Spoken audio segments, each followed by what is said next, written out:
मेरे प्यारे दोस्तों, बातें तो हम बहुत सी करते रहते हैं। कई पॉलिटिशियन से बातें की, कई फिल्म एक्टर्स से, बॉलीवुड के लोगों से।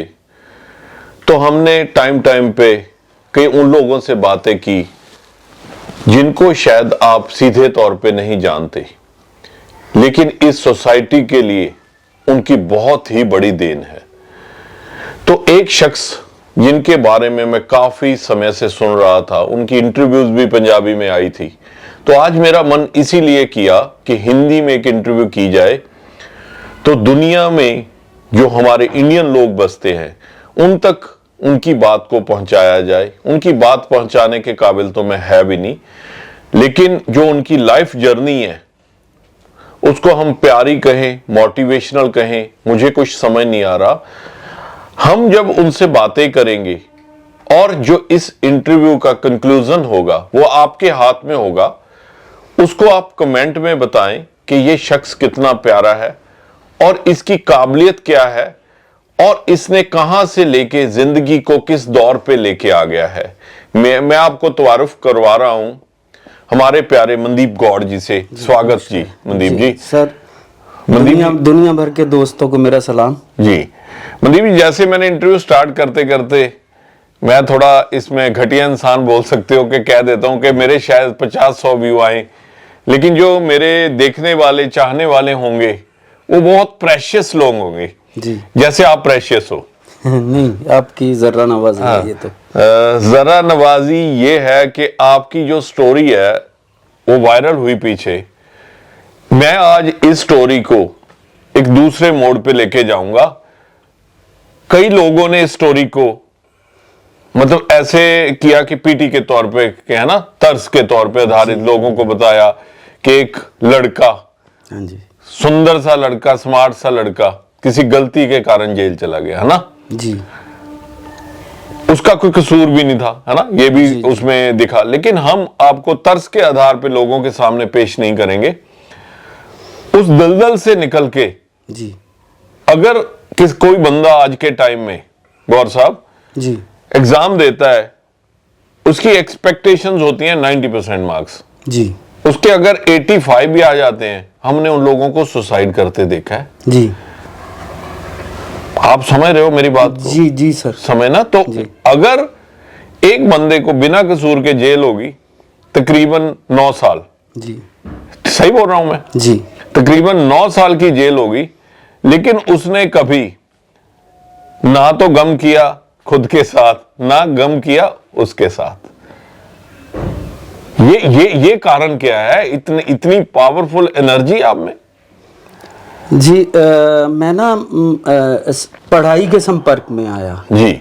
एक जिंदगी में कोई घटना हुई, पहले बहुत काफ़ी पुरानी बात है। मैं तभी से मेरे छोटे होते मन में था कि मुझे पढ़ना है, कभी मुझे अपॉर्चुनिटी मिले तो मुझे पढ़ना है जी।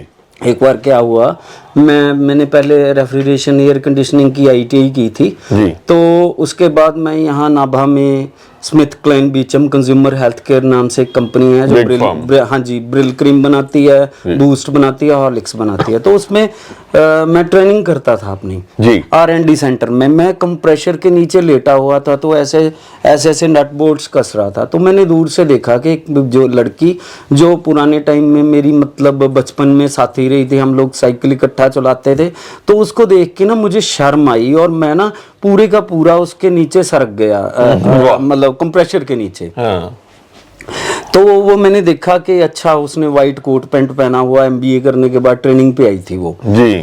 तो वो आके मेरे सर पे खड़ी हो गई, तो उसने मुझे हाथ से, मतलब मैंने थोड़ी देर बाद देखा कि वो क्रॉस कर गई होगी, तो मैंने ऐसे गर्दन निकाली वहाँ कंप्रेशर के नीचे से, तो ऊपर खड़ी थी, उंगली से मुझे ऐसे किया जी, तो मैं खड़ा हो गया। तो उसने कहा मुझे देख के छुपे क्यों? ये उंगली ने तकदीर बदली आपकी। हाँ जी, उसने कहा तुम छुपे क्यों जी? मैंने कहा मुझे आपको देख करके शर्म आई, मैं किस जगह पे हूँ, आप किस जगह पे हो, मैं अपने हाथ काले कर रहा हूँ, आप कैसे मतलब इतना अच्छे लग रहे हो कोट पैंट पहन के, आपकी पर्सनैलिटी। तो हाँ, पर्सनैलिटी देख के आई एम रियली इम्प्रेस्ड हुए। तो उसने कहा कि तुम्हारे माँ बाप ने भी तुम्हें इक्वल अपॉर्चुनिटीज दी थी पढ़ने की, मैं भी ज्यादा दी, हाँ, आपने अवेल नहीं की, मैंने अवेल की, that's why I am here. तो मुझे उसकी बात मतलब मन में बैठ गई। उसके बाद एकदम से मैं आया, जो वहाँ पे लोग बाग थे, मेरे उस्ताद लोग जिनको बोलते हैं सुपरवाइजर वगैरह, वो सभी लोग रूम में बैठे थे। तो रेस्टिंग रूम था जो उसमें, तो मैंने सारे अपने औजार वगैरह फेंक दिए। मैंने कहा उस्ताद जी मैं अब हाथ काले करने वाला काम नहीं करूँगा। तो उसने कहा अच्छा क्या तो करेगा? अब जनाब प्रोफेसर बनेंगे। वाह। तो उसने मुझे मतलब चुभने वाली बात बोली, तो सच में मुझे यहाँ चुभ गई वो। तो मैंने उसी दिन से वो काम छोड़ दिया। देन आई डिटरमाइंड कि मैं आगे पढ़ूंगा। तो मैंने कॉलेज में जा करके उसी दिन दोपहर को 1:30 बजे एडमिशन ले ली जी, BA1 शुरू कर दी। देखो कमाल, उसी दिन। अनफॉर्चुनेटली उसके बाद हमारा ये एपिसोड हो गया। अनफॉर्चुनेटली जो एपिसोड हुआ, ये आपका BA में जब दाखिला लिया कितने टाइम बाद हुआ? हाँ जी, ये with in month. Oh my God.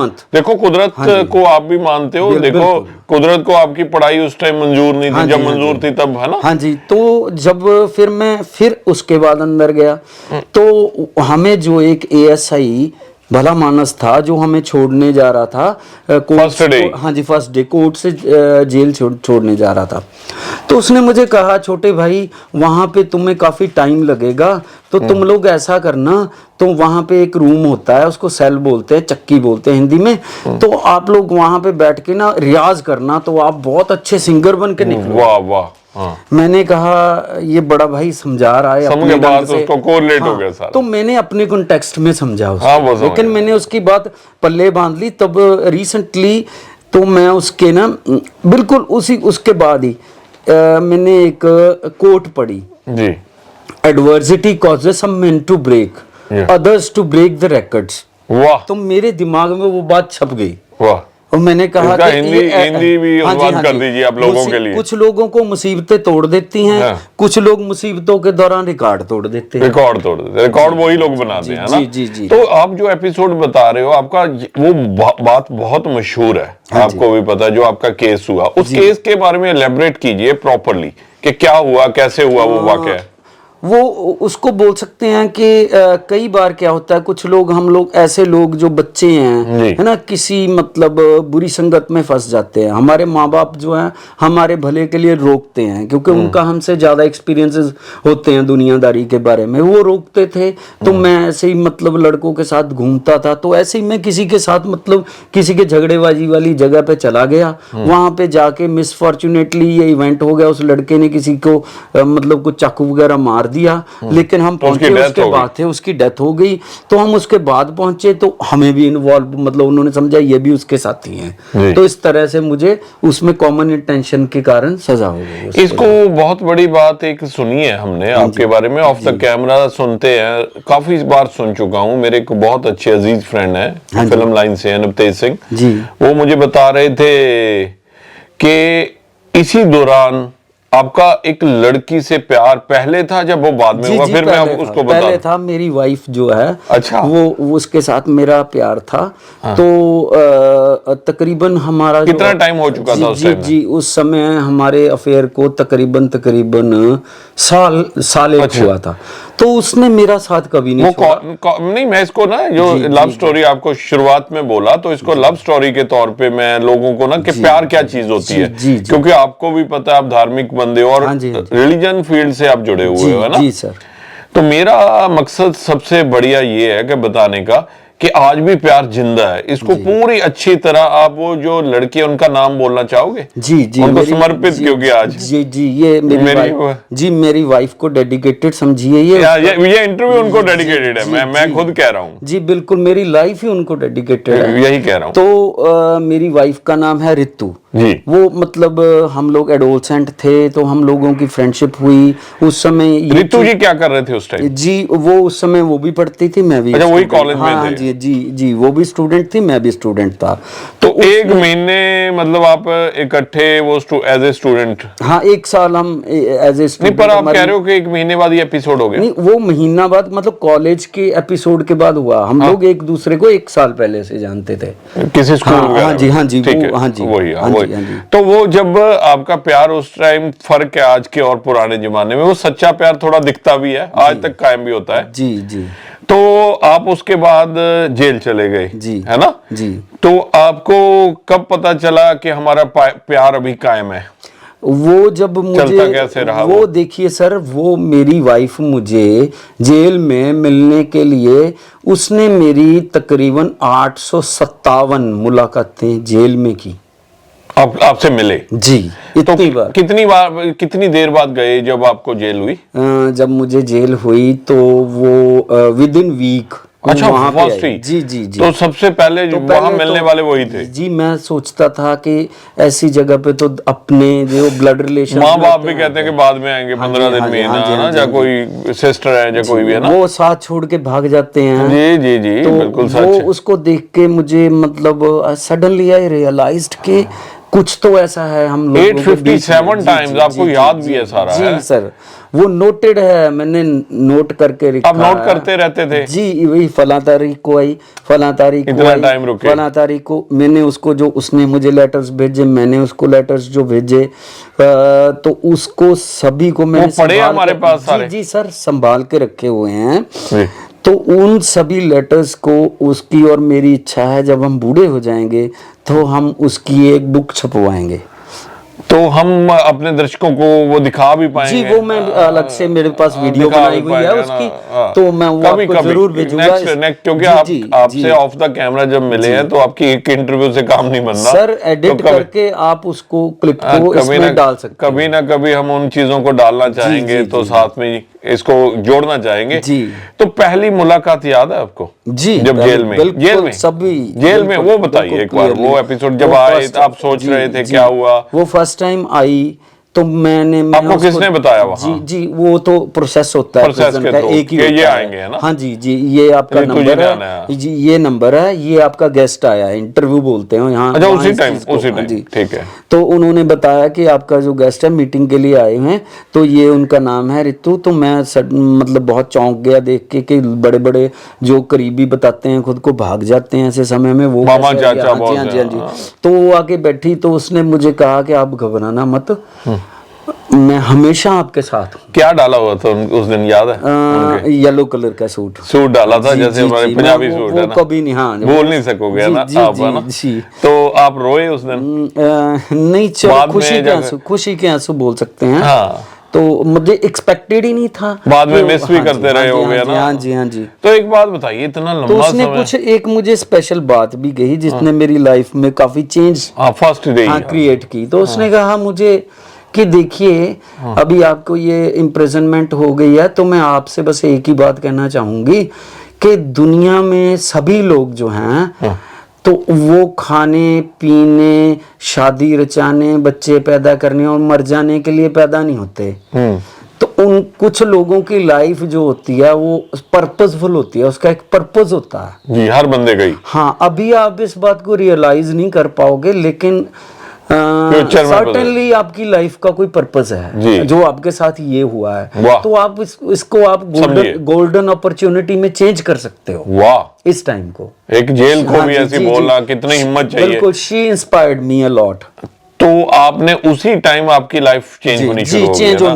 नहीं तो आप उस रास्ते पे ना चलो। सर, उसने मेरी प्रैक्टिकली हेल्प की हर बात में। तो उसने मुझे कहा कि आपने एडमिशन लिया था बीए में, तो क्यों नहीं अभी एग्जाम का टाइम आएगा तो आप डिस्टेंस एजुकेशन से बीए शुरू करते। तो उसने मुझे नेक्स्ट टाइम 3 बुक्स दी लाके, मैंने पढ़नी शुरू की, तो ग्रेजुएशन शुरू की।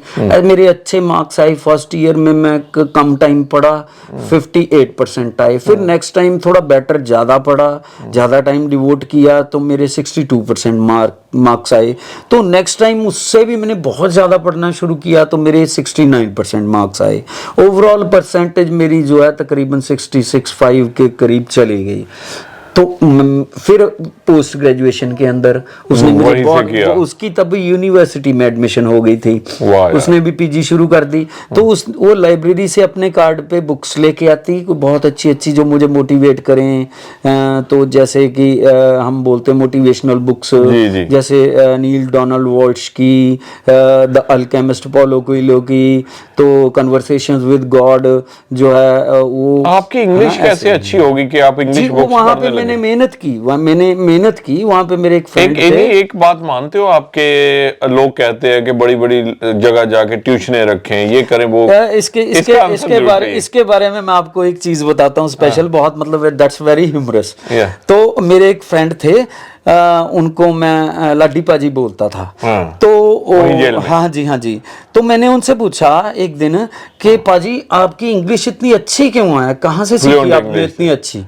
तो उसने कहा, मैंने कहा आप कौन से स्कूल में पढ़े हो? तो उन्होंने बड़ा सीरियस होकर बोला, भाई मैं सेंट टेपी स्कूल में पढ़ा हूँ। मैंने कहा सर ये कहाँ पे है? मैंने सनावर स्कूल सुना है, दून स्कूल सुना है, तो ये सेंट टेपिस स्कूल कहाँ पे है? वो हंसने लगे, तो कहते मैं तप्पड़ स्कूल की गल कर रहा हूं। तो मुझे बहुत हैरानी हुई भी, आप भी मेरी तरह तप्पड़ स्कूल की पैदाइश हो। तो उन्होंने कहा भी मैं बेसिक, उन्होंने बात बताई कि इंग्लिश सीखने की बेसिक बात ये है कि इंग्लिश के चाहे 2.5 लाख से ज्यादा शब्द हैं, लेकिन अगर आप को ये लिमिटेड 2500 शब्द इंग्लिश के सीख लोगे तो you can express anything in English. 2500 English में कोई भी बात समझा सकते हो। 2 जीरो लास्ट वाली काट दो जी बिल्कुल, और सीख जाओ इंग्लिश। जी बिल्कुल। तो उन्होंने कहा कि अपा 5 साल दे विच अंग्रेजी मूरे ला ली। हाँ।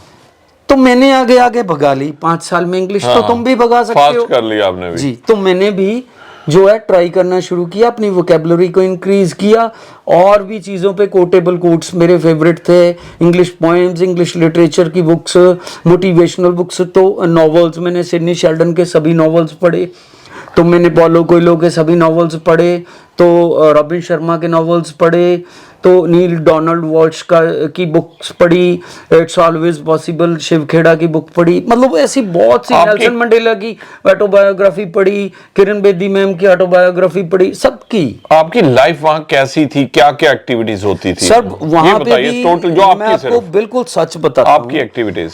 एक पढ़ा लिखा इंसान होने के कारण मैं वहाँ पे जितना हेल्प कर सकता था अपने को प्रिजनर्स को, कैसी उनकी प्रॉब्लम्स फ्लाइट्स कैसी होती हैं वो बताता हूँ। किसी को अपने वकील जो है खुला टाइम नहीं दे रहा, उनको लगता है भाई ये मेरी वकील बात नहीं सुन रहा, तो वो अपना चालान पढ़वाने आ जाते हैं। किसी को कोई प्रॉब्लम है, किसी के घर वालों को एंटी पार्टी तंग करती है, तो वो अपनी एप्लीकेशन लिखवाने आ गया। मतलब ऐसे 100 दिन। बाकी मैं प्रिजन का भी जो है, जेल अथॉरिटीज का भी लिखने पढ़ने का ही काम किया करता था वहां पे। जो जॉब वहां, जी सर, सबको पता है, जितने लोग मुझे जानते हैं, वहां पे इग्नोस यूनिवर्सिटी का स्टडी सेंटर था जी। तो मैं उस स्टडी सेंटर के अंदर प्रिजनर्स को एज टीचर पढ़ाता था। अच्छा। वहीं पे मेरी प्रैक्टिस हो गई थी काफी ज्यादा, हर चीज इंग्लिश, एवरीथिंग है ना? जी, पढ़ाने की ही, टीचिंग की। That's why I joined teaching.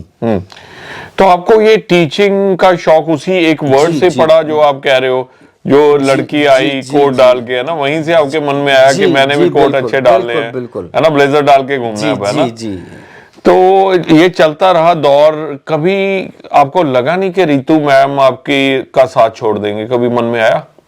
आया होगा। नहीं, मुझे लगता था, शुरू से ही लगता था कि देखता हूँ कहाँ तक निभाएगा। यही बोल रहा हूँ। हाँ जी, बिल्कुल लगता था क्लियरली। मतलब मुझे लगता था कि वो शायद जब तक मेरी इम्प्रिजनमेंट जब तक है कंप्लीट होगी, हो सकता है 20 साल हो जाए। बिल्कुल मैं उसको हमेशा कहता था कि तुम देखने पाकने में भी अच्छी हो, अच्छी फैमिली बैकग्राउंड है तुम्हारी, तो वो लोग इस बात को शायद डाइजेस्ट न कर पाए तुम्हारी फैमिली वाले कि तो तुम कहीं जहां तुम्हारे घर वाले बोले वहां पे शादी करवा लो। उन्होंने अपनी फैमिली को फर्स्ट टाइम ही बता दिया था? नहीं, वही बताता हूं। वो जरूरी है जी सर, उसके पीछे एक बड़ी लंबी स्टोरी है, वो सुनाइए। उसको जब भी बहुत से रिश्ते आते थे, जब उसकी एज जो तकरीबन 23 पार कर गई, तो बहुत उसको रिश्ते आते थे। तो वो अक्सर क्या किया करती थी, जैसे वो ऐसे सर्कमस्टेंसेस क्रिएट कर देती थी, जैसे फिल्मों में स्टोरी होती है। जी, उससे भी मतलब इंटरेस्टिंग है हमारी स्टोरी, कोई सुनाइए फिल्मों से। तो वो क्या करती थी, जैसे मतलब स्मार्टनेस के जरिए पढ़ी लिखी लड़की थी, तो वो क्या करती थी, पहली बार तो उसने क्या किया, वो जो लड़का उसे देखने आया उसने अपने सर में इतना ज्यादा तेल लगा लिया सरसों का, वो यहाँ से टपक रहा था। वो लड़का कहने लगा जिसको बाल बनाने का नहीं पता वो हमारे घर में कहाँ एडजस्ट कर, उसने ना कर दी, है ना। कभी कुछ, कभी आंख को ऐसे भेंगा करके, है ना, कहीं बिल्कुल जानबूझ के, कभी जानबूझ जानबूझ के ततला के बोलना, हकला के बोलना, हाँ, ऐसे। तीतू है मेरा हाँ जी, नाम, हाँ जी। तीतू। तो लास्ट टाइम क्या हुआ, हाँ। वो तकरीबन उसका 9th और 10th मतलब लड़का था जो उसको देखने आया था। हाँ। वो एक पार्क में किसी के, उसके पापा ने बोला कि रेस्टोरेंट वगैरह में बहुत देख लिया, अब पार्क सीधा सा है। काम करो, तू तो ना कर देती, अब किसी मंदिर के पार्क में चलो। तो वो चले गए।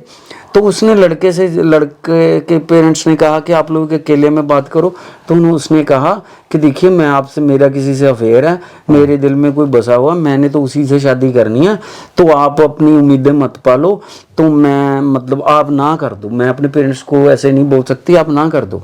तो उन्होंने तो उन उसने पेरेंट्स को बोल हाँ, दिया, हाँ, लगता है। हाँ जी, बिल्कुल ऐसा ही हुआ एग्जैक्टली। देखा। तो उसने जाके उल्टा सबके, दोनों फैमिलीज को बता दिया कि ये तो मुझे ऐसे बोल रही है कि तुम ना कर दो, मैं नहीं ना कर रही, मेरा तो कहीं अफेयर है। तो उसके पेरेंट्स ने उसके वो लड़के वालों को बोला तुम तो चलो। अभी तो इसका इसको इलाज कहा करे। तुम चल, जिनका लड़का है उनके घर चल तो। ऋतु का इलाज करे। हाँ, वहीं से उसकी मतलब फैमिली की जो लेडीज वगैरह हैं उसको लेके हमारे घर यहाँ पे आ गई। अच्छा। तो वो आके उन्होंने मेरे मम्मा से और फैमिली से बात की, घर बार देखा, उन्होंने कहा घर बार ठीक है, हमें पसंद है, लेकिन आप लड़के को बुलाइए। तो मेरी वाइफ ने खुद ही मेरे मम्मा को इशारा किया, आप कुछ मत बोलो। तो उसने कहा कि वो लड़का जो है बाहर पढ़ता है यूनिवर्सिटी में, वो आएगा तो आपको मिलने आ जाएगा, है ना, मैं इनको बोल देती हूँ, वो आ जाएगा। तो बाद में फिर उसने मम्मा से बात की कि आप इनके सामने मत बोलो, मैं अपने पापा से बात करूंगी ये बात क्लियरली। तो उसने अपने पापा से रात को बात की, उनको क्लियरली बताया कि सच बता दिया। I am very much committed there, तो आप मैं वहीं पे शादी करूंगी, कहीं और में। उनके पेरेंट्स भी बहुत अच्छे हैं, जिन्होंने जी, पहले जी, बात जी, को जी। सुन लिया। सुनना भी बहुत बड़ी बात है। उन्होंने सुनी, हाँ। पता भी किया, फैमिली बैकग्राउंड के बारे में पता कि इवन उन्होंने मेरा विद इन प्रिजन कुछ लोगों से इंक्वायरी भी करवाई, ये तो बंदा character क्या, कैसा वहाँ है। क्या एक्टिविटीज जी है जी ना? इसके। तो उसके बाद मतलब वो अग्री हो गए उसके पापा। तो मैंने सुना है कि वहाँ प्रिजन में जब आप होते हो तो बहुत से बड़े बड़े लोग आते हैं, तो आपको किन लोगों से राब्ता हुआ जिंदगी में? बड़े लोग means politicians and actors and everything, बहुत से लोगों से। कैसे? पहले तो आपने रूटीन का मेरी का क्वेश्चन पूछा था, उसका जवाब देता हूँ। जी, मेरी जी, रूटीन कैसी थी? जी। तो हम लोग डेली वॉलीबॉल भी खेलते थे, क्रिकेट खेलते थे, आप यकीन नहीं मानोगे। रेगुलरली? जी, मैंने ना वहाँ पे, पहले क्रिकेट की बात करता हूँ स्टेप वाइज। क्रिकेट के लिए हम लोगों ने ऐसी पिच बनाई हुई थी जैसी ऑस्ट्रेलिया की पिच होती है, बिल्कुल इतनी मेहनत technically। करके? वो बताता हूँ कैसे। देखिए, हम लोगों ने बहुत सी चिकनी मिट्टी मंगवाई बाहर से, पिच को 1-1 फीट जहाँ पे पिच बनानी थी वहां से उखाड़ा उसको, उसके अंदर हमने जो चिकनी मिट्टी के अंदर 5 क्विंटल जो है अखबार को मैश किया। अच्छा जी, हमें पता था बाउंस तभी आपको आएगी, technical पता था। टेक्निकली हमें हर चीज का पता था जी। तो हम लोगों ने वैसे मैश करके उसको पिच को बनाया, फिर 10 दिन तक उसके ऊपर रोलर चलाया। आप यकीन करोगे, पटियाला के जितने एडमिनिस्ट्रेटिव ऑफिसर्स हैं, एसडीएम, डीएसपी, स्पोर्ट्समैन, वो सब हमारे साथ, मतलब हर वीक 1 या 2 टाइम्स जब कोई सरकारी छुट्टी होती तो मैच लगाने आते थे हम पूरी किट के साथ। हमारे पास तकरीबन 2 लाख रुपए का क्रिकेट का सामान था। ये मतलब वहीं जेल की तरफ से लिया गया था ना? जी, वो नहीं, कुछ उन्होंने दिया था, कुछ हम लोगों ने वॉलंटरली कंट्रीब्यूशन करके। जी। तो आपको सेकंड क्वेश्चन था जो दूसरा जो हमने काम किया, वेट लिफ्टिंग का, हम वेट ट्रेनिंग करते थे। उसके लिए जेल अथॉरिटीज ने कहा कि आप लोग, मतलब कोई प्रिजनर वगैरह लड़ पड़े तो लोहे की रॉड और लोहे की प्लेट्स का खतरा, हम लोग ये अलाउ नहीं कर। तो मैंने कहा इसका भी सोल्यूशन है, रबर की प्लेट्स आती हैं आजकल। तो सब वो हमने रबर का सामान मंगवा लिया। फिर मैंने एक आर्नोल्ड श्वार्ज़नेगर की बुक मंगवाई, उसके हिसाब से पूरे शेड्यूल से हम वेट ट्रेनिंग करते थे 2-2.5 घंटे तकरीबन। एक दिन बाइसेप्स ट्राइसेप्स, दूसरे दिन जो चेस्ट की एक्सरसाइजेस, प्रॉपर शोल्डर की और काफ्स वगैरह की, बैक की, लोअर बैक की, है ना। फिर उसके बाद स्पेशली हम लोग आधा पौना घंटा जो है डिप्स या पुशअप्स वगैरह भी लगाते थे। आर्नोल्ड तो कहता है पुशअप और डिप्स ही लगाओ। और हमारा पैशन था एक volleyball is still my passion जी। तो वॉलीबॉल का इतना शौक था, मतलब हम कहते हैं ना, अगर हम कुछ अच्छा काम करें तो सारी कायनात हमारी हेल्प के लिए आ जाती है। तो उसकी एक बात बताता हूँ। वहाँ पे एक बहुत फॉर्चुनेटली एक अच्छे ऑफिसर आए, नीलाभ किशोर जी, वो आईजी हैं जी। तो पंजाब में शायद वो ऑर्गेनाइज्ड क्राइम कंट्रोल यूनिट के हेड थे, चीफ थे, अब पता नहीं, मुझे संपर्क नहीं हुआ काफ़ी देर से। तो वो बहुत अच्छे इंसान थे, वो हमारे ऑफिसर आ गए, तो उन्होंने हमें बहुत मोटिवेट किया, मेडिटेशन वगैरह के कैंप वगैरह भी लगवाए।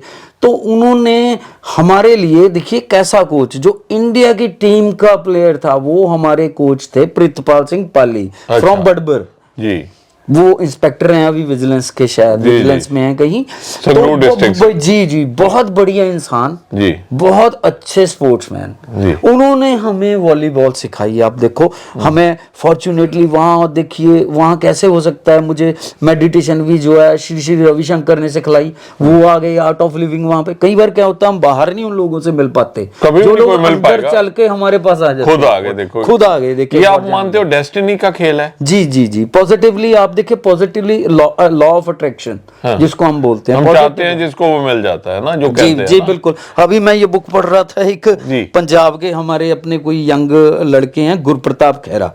तो बहुत मतलब आप मतलब देखोगे ये, मतलब कि हम लोग पंजाबी होने के बाद कैसे अपनी जड़ों से जुड़े रहते हैं, ये मुझे ये बुक पढ़ने के बाद रियलाइज हुआ। हम दिखा देते हैं अपने दर्शकों को जी, how Dinkar lost his job and found a life, है ना, गुरप्रताप खेरा। हर एक यंगस्टर को पढ़नी चाहिए। An entertaining and responsible writer Gulzar. ये मैं कहूंगा कि ऐसी बुक्स, और ये बुक स्पेशली हर एक पंजाबी यूथ को पढ़नी चाहिए। ठीक है, हम लोगों को पंजाबी कई बार बोलनी नहीं आती होती, इंग्लिश बोलनी नहीं आती, तो हमें पढ़नी तो आती है, इतनी तो सबकी है एट प्रेजेंट पंजाब में, SMS के कल्चर के कारण, सोशल मीडिया यूज करने के कारण। तो इसको अगर पढ़ेगा बंदा तो उसको पता चलता है हमारी लाइफ में हमारी प्रायोरिटीज क्या हैं। जैसे आपने देखो, इस राइटर की हेल्प करने के लिए इस बुक को, ये मैं अपनी मर्जी से कर रहा हूं, मैंने इनको कभी जिंदगी में देखा ही नहीं। मैंने आपने मुझे बताई ये बात। जी जी, तो आपकी भी बुक्स काफी है, ये 6 बुक्स आ चुकी। ये कस्तूरी पंजाब पढ़ा है, ये कस्तूरी पंजाब क्या है बुक? तो देखिए, हैरानी की बात, मैंने अपनी बुक नहीं उठाई, इनकी बुक उठाई, क्योंकि मुझे लगता है, मुझे ये इसका टाइटल था, ये टाइटल बहुत अच्छा लगा। इसका सिर्फ कस्तूरी पंजाब का मीनिंग बताइए। जी जी, ये कस्तूरी पंजाब का मीनिंग ये है कि हम लोग दुनिया भर में जिस कस्तूरी को ढूंढते फिर रहे हैं, वो हमारा पंजाबी है, वो पंजाब के कल्चर में है, पंजाब ਦੇ ਵਿੜਿਆਂ ਚ ਹੈ, ਉਹ ਬੋਲੀ में है, सब कुछ है ना जी। ਜਿਹਨੂੰ ਅਸੀਂ ਬਾਹਰ ਲੱਭਦੇ ਫਿਰਦੇ ਹਾਂ ਦੁਨੀਆ ਭਰ ਦੇ ਵਿੱਚ, ਜਿਹੜੀ ਕਸਤੂਰੀ ਨੂੰ, ਉਹ ਸਾਡੇ ਪੰਜਾਬੀ, ਯਾਨੀ ਇੱਕ ਪੰਜਾਬੀ ਜੋ ਕਸਤੂਰੀ ਮਿਰਗ ਹੈ, ਉਹਦੇ ਆਪਣੇ ਅੰਦਰ ਛਿਪੀ ਹੋਈ ਹੈ।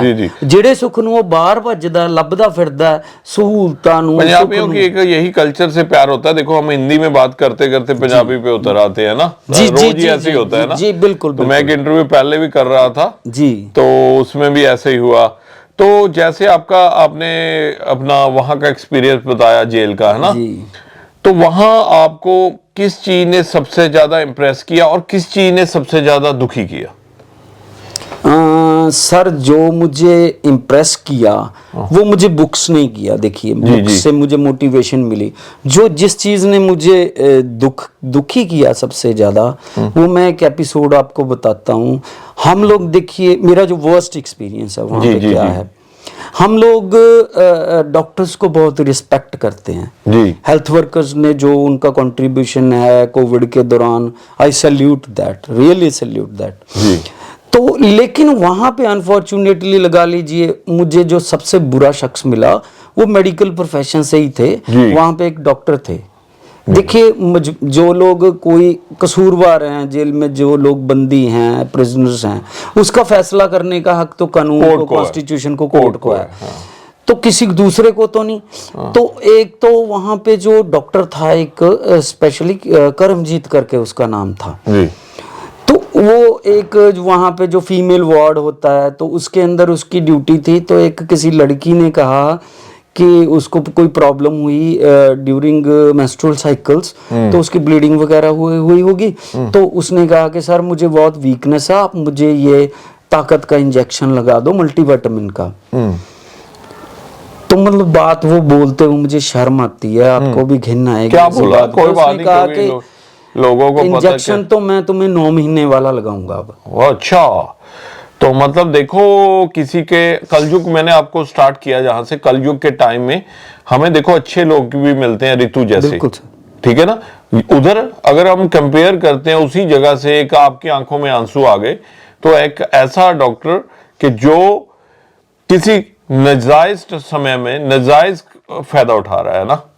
सर इट रियली अपसेट्स मी। या तो मैं याद भी करता हूँ तो मेरे घिना होते हैं, देखा गूज़बम्प्स हो जाते हैं। तो बहुत तो डेंजरस मतलब है। कभी अच्छी सोच बात सकते है ये हो। आंसू आए हैं कि हम समाज के लिए कुछ सोच रहे हैं। सर आप सोच सकते हो कि भी एक मेडिकल प्रोफेशन का बंदा जिसको लोगों को सिंपैथेटिकली ट्रीट करना चाहिए, जी, तो वो ऐसी बात बोल रहा है, किसी की मजबूरी का इतना फायदा उठाने के बारे में सोच रहा है, वो मेंटली उसकी कितनी गंदगी भरी है उसके दिमाग में। मनदीप जी मुझे ये चीज सोच के थोड़ा, देखो आप इसको बुरा मानोगे, मुझे अच्छा लग रहा है कि कलयुग के समय में जो आपने 9 साल प्रेशियस अपने लाइफ के कुछ सोच में, अच्छी सोच में गुजार दिए, पॉजिटिव सोच लेके आप चले और दुनिया की इन बुराइयों को वॉच करते रहे, और आके जब बाहर आए तो समाज को सुधारने के लिए कोशिश, सोच लेके आए।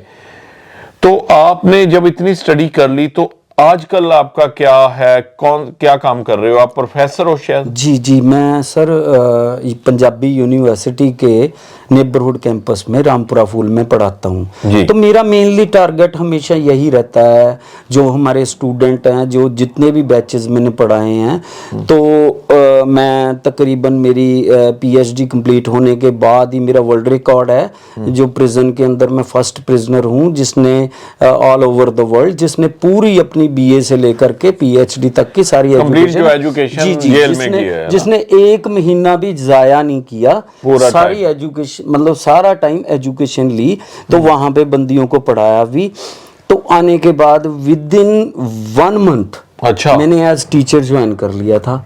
कभी मुझे प्रॉब्लम नहीं आई, बहुत से अच्छे लोगों ने मेरा साथ दिया, जुडिशरी ने, हाई कोर्ट से लीगल कमेटी ने, वहाँ पे यूनिवर्सिटी ने लीगल ओपिनियन के लिए मेरा केस भेजा कि क्या इसको जॉब दी जा सकती है, तो वो पॉजिटिवली मेरे हक में आई। तो उन्होंने बताया कि बहुत से जम्मू कश्मीर में गन डाउन करने वाले जो हैं मिलिटेंट्स हैं, उनको मतलब इवन उन्होंने सिविल सर्विसेज ज्वाइन किए हैं। बहुत से जो लड़के पढ़ते थे यूनिवर्सिटीज वगैरह में, है ना, मार्क्स से फट गए थे, तो गॉट और स्ट्रेट। तो उस वजह से मुझे मतलब जो है बहुत मोटिवेशन मिलती है। गौर साहब आपकी बातों में सी बात निकल के आई, जैसे आपने कहा कि बहुत से लोगों ने मेरा साथ दिया, सारे सिस्टम ने, कायनात ने मेरा साथ दिया। जी इसको क्या जोड़ते हो क्या आप डेस्टिनी के साथ? जी बिल्कुल, अगर भगवान चाहे तो कुछ भी हो सकता है। बिल्कुल सर, देखिए कहाँ से कहाँ तार मिल जाते हैं। मैं जब फर्स्ट टाइम किसी को पता चला कि मैं पीएचडी में रजिस्टर्ड हुआ हूँ, तो उन्होंने मतलब मुझे इंटरव्यू किया, तो Kiran Bedi ma'am, she call me. अच्छा। तो उन्होंने मुझे बहुत इनकरेज किया। उन्होंने मुझे खत लिखे कि बेटा तुम पढ़ते रहना, हमेशा कभी अपना मार्ग मत छोड़ना, तुम्हारी लाइफ बहुत अच्छी होगी बाहर जाने के बाद, और मेडिटेशन भी कभी मत छोड़ना। उनको पता था कि मैं मेडिटेशन करता हूँ, तो उन्होंने कहा कभी भी मेडिटेशन मत छोड़ना। हमारा रिलेशनशिप भी कुछ और लेवल का था। मेडिटेशन के क्या एक्सपीरियंसेस है आपके वहां भी और बाहर भी? सर मेरा सब्जेक्ट रिलीजियस स्टडीज है। पहले तो जो आपने पहले का क्वेश्चन पूछा था कि भी मैं अपने स्टूडेंट्स को क्या पढ़ाता हूँ, मैं सबसे पहले उनको ये पढ़ाता हूँ, जो मैंने गलती की वो कभी मत करो जी।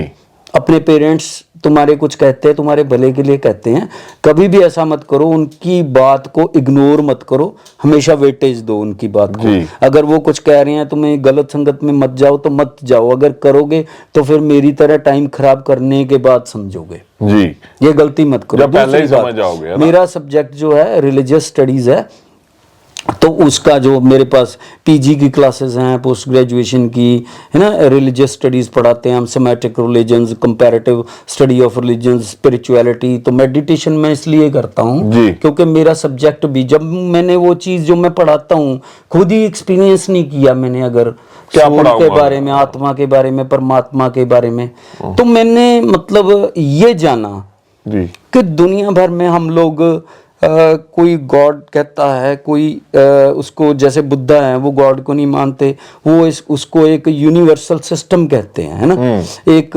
मतलब ब्रह्मांडीय व्यवस्था, है ना।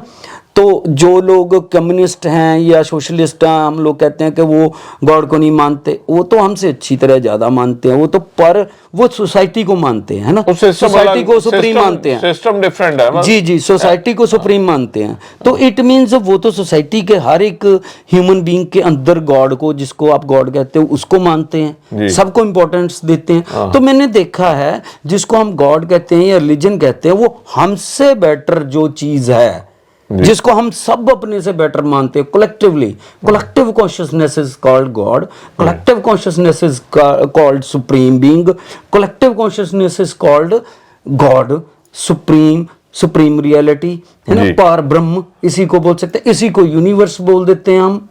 तो वो एनर्जी है। तो आपके अभी, क्योंकि ये इंटरव्यू बहुत सी बातें रह गई हैं मेरे मन में, भी बाद में करेंगे, एक बार फिर करेंगे, दोबारा करेंगे, लेकिन आपका फ्यूचर प्लान क्या है सोसाइटी के लिए?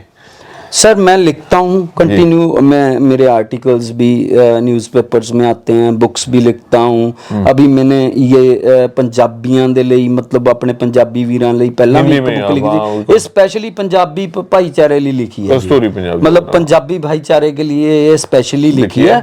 ऑल्दो फ्यूचर में कोई बुक लिख रहे हो कोई? जी जी जी लिख रहा हूँ। मेरा मैंने सुना कि आपकी लाइफ स्टोरी पे कोई फिल्म वगैरह का भी प्लान है? जी जी सर, उसके लिए बातचीत चल रही है। अच्छा, हाँ जी, अच्छे लेवल पे चल रही है, बहुत से लोग इंटरेस्टेड हैं बॉलीवुड में। हाँ जी, हाँ जी, लेकिन मैं मतलब कुछ लोगों के कमर्शियल एंगल से कह लीजिए सेटिस्फाई नहीं हूं कि झूठ आ जाए, है ना? जी जी जी जी, मैं मतलब उनसे इत्तेफाक नहीं रखता कि वो कमर्शियल ज्यादा रखते हैं, मतलब जो चीज मोटिवेशन दे सकती है उसकी बजाय वो मेरी मतलब गैंगस्टर साइड पेश करना चाहते हैं, इमेज का फायदा लेके फायदा उठाना चाहते हैं। नहीं, फायदा नहीं कह सकते वो तो, चलो वो चाहते हैं मेरी स्टोरी के अंदर जो भारी चीज हो, वो एनिमल फिल्म वाला, मतलब वो एलिमेंट हो, क्रिमिनल एलिमेंट हो, हाँ जी, वो गैंगस्टर वाला, मारदाड़ वाला, जो आप नहीं चाहते। हाँ जी, वो उसका रोल था, ऐसा नहीं, मैं डिनाई नहीं करता, ऐसा नहीं था। वो प्यार का रोल भी हो सकता है, कि एक लव स्टोरी भी हो सकती है, वो मतलब फ्यूजन हो सकता है, ब्लेंडिंग हो सकती है उसमें, लेकिन उसको सिर्फ और सिर्फ अपने कमर्शलाइजेशन के लिए एक जगह पे फोकस कर देना है, गैंगस्टरिज्म पे, वो हमारी मतलब क्राइम को ग्लोरीफाई करती है, वो चीज वो हमारे बहुत से लोगों को मार्ग से भटका देगी। गौर साहब इतने प्यारे इंसान हैं, इनसे दूर जाने को दिल ही नहीं करता, रूह ही नहीं मानती। ये रूह के खेल आपको नहीं समझ आएंगे, अभी टाइम लगेगा, थोड़ा टाइम लगेगा, फिर थोड़े टाइम के बाद फिर मिलेंगे। गौर साहब, आपका बहुत बहुत शुक्रिया, धन्यवाद। थैंक यू, सबका थैंक यू सर।